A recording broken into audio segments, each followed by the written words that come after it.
Today on Renovation Nation, turning 100-year-old multifamily homes into eco-friendly condos. Now this is a tool I don't own. I don't have a need for it, but that doesn't mean that I shouldn't own one. Come on. Then, spray-on foam insulation with no harmful chemicals whatsoever. Can you eat it? You can eat it. It's salty and gritty. It is salty. And later, green roofs that cool down Chicago's buildings, starting with City Hall. It was actually 74 degrees here. It was 152 on the black tar side.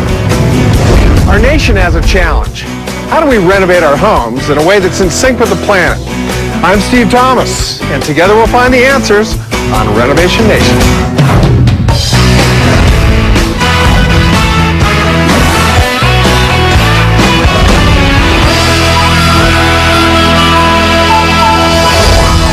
Sean's next goal is to conserve energy by installing insulation throughout the house. Contractor Sean Jeffords has turned this old mill worker's house into 2 condos designed to conserve natural resources. He's installing a rainwater collection system to save water and is about to put in a high-performance insulation product to save energy.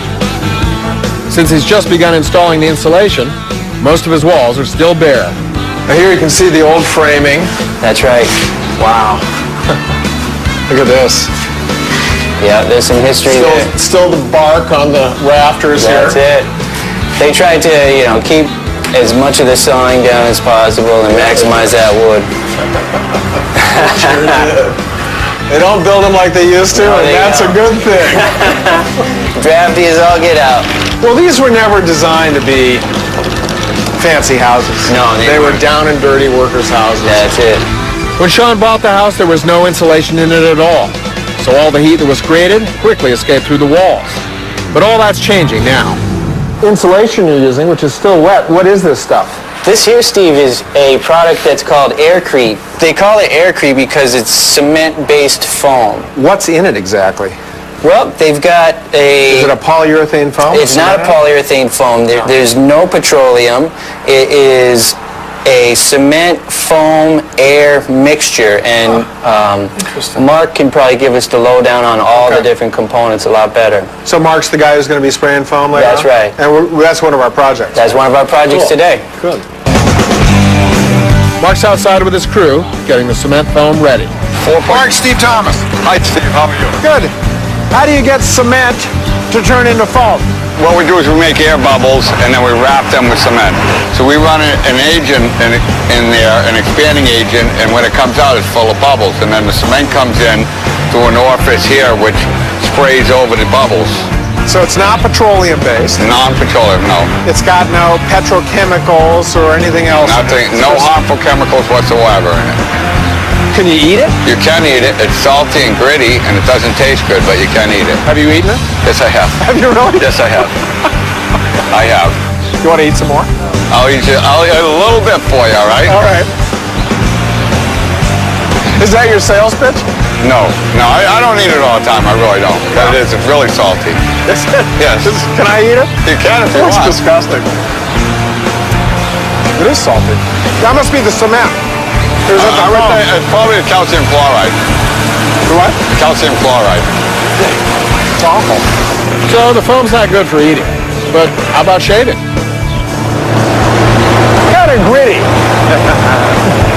Strike 2. Fortunately, this product makes an excellent insulator, and it's safe to apply.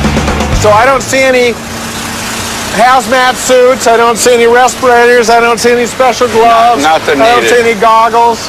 Nothing near. We wear rubber gloves just because it does dry out your skin. Yeah, I know But that. that's actually a plus because if rodents get into it, it tends to dry their skin out and irritate them, and they don't want to nest in it. And then if you get bugs into it, it wears the coating off of them, and they dry out and die. Really? Yeah, So it'd be like crawling through sandpaper. basically yes. Aside from torturing bugs, the cement foam insulation inhibits mold and is 100% fireproof. This is an open wall, and you've strung some fishnet on it. Yeah, basically, yeah, it's a nylon mesh, yeah. That just holds the stuff in. Yes. Let's see how it works. And then Brian here will show you. We start at the bottom of the cavity, and we just build it up.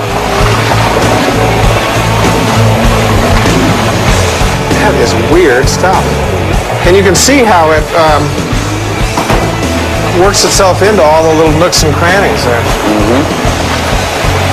That's the unique thing about it. It fills every little void. Well, I've done everything else with this foam. I might as well try spraying it. The only tricky part is But you got to keep it either a little bit of an angle. Yeah, the end of the hose gets hung up on the net. Right. There you go. So I guess you want to get enough in to fill the bay, but you don't want to get too much in to waste it. Right. Right. Or else you lose the profit margin on the job. Yeah, exactly. That net's a little bit looser than we like to keep it, but. All right, I'm going to turn it back over to you. I can hear the calculator going in your head. This guy's wasting money for me. Cement foam insulation costs about 20% more than fiberglass, but it's 30% more effective. It's also safer to use. Fiberglass contains particles that can irritate the skin and cause respiratory problems if inhaled. Cement foam does not. And how do you scrape it back to the extension of the studs? We just take a dustpan and slide it straight up. That's amazing. Well, this is great stuff. I've never seen it before. Thanks for showing it to us. Best of luck to you. Well, thank you. And I hope I see more of this stuff. Yeah. Well, did you want a doggy bag to take home?